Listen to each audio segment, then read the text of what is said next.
ইস, পাঞ্জাবিটা তো অনেক সুন্দর। যাই, ভাইয়ারে গিয়ে বলি, ভাইয়া এটা কিনে দাও তো। ভাইয়া, অনলাইনে একটা পাঞ্জাবি দেখছি, অনেক জোস, দেখো তো।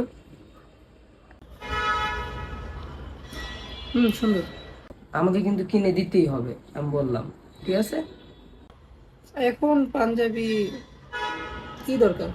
না, দরকার বলতে পাঞ্জাবিটা অনেক ভালো লাগছে তো, আর ঈদে কম বেশি সবাই কিনে, তো এর জন্যই কিনতে চাইছি। না, তুই, সবাই কিনতেছে, ঠিক আছে, সবাই কিনতেছে, কিনবে, যার যেরকম আর কি।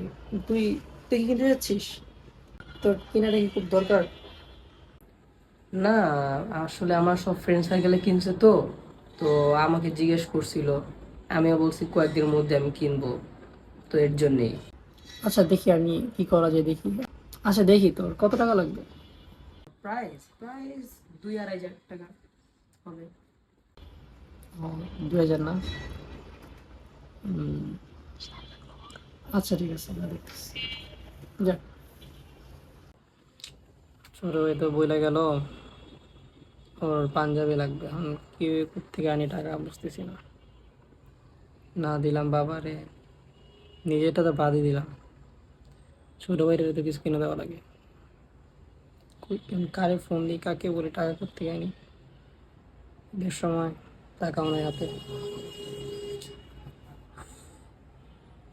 আচ্ছা, দেখি। হ্যাঁ, রাফসান, রাফসান। জি ভাইয়া, বলো। হ্যাঁ, শোন ভাইয়া, তোর টাকাটা ম্যানেজ হয়ে গেছে, পাঞ্জাবিটা ভালো দেখে কিনে নিস, বুঝছিস? হ্যাঁ? না ভাই, এবার আমার পাঞ্জাবি লাগবে না, আমার পাঞ্জাবি তো আছে। কেন, কি হয়েছে? আর তোর ফ্রেন্ড সার্কেল সবাই কিনতেছে, তুই বললি কেন কিনবি, ঈদে তো কিনে। আরে ফ্রেন্ড সার্কেল বলছে, কি হয়েছে তো, আমার লাগবে না, আমার কতগুলো পাঞ্জাবি আছে না, একবার নাই কিনলাম, গতবার, সামনেবার ইনশাল্লাহ কিনবো, গতবার তো কিনছি, সমস্যা নেই। আমি বলি, শোন, তুই টাকাটা দিচ্ছি, 2,000 টাকা চাইছিস না, আমি দিয়ে দিচ্ছি। এত মনে হইল না যে ভাইয়া আমি কিছু জানি না, আমি কিন্তু ঠিকই জানি তুমি যে কিভাবে টাকা ম্যানেজ করছো। কিছু টাকা লাগতো, ঈদের টাইম তো, ছোট ভাইটা, বুঝেছি তো। আর নেক্সট টাইম যখন কিনবো, আমি যদি না দেখি তুমি কারো থেকে ঋণ টিন নিয়ে আমাকে পাঞ্জাবি কিনতে দাও, টাকা আগে থেকে রেডি রাখবো, ঠিক আছে?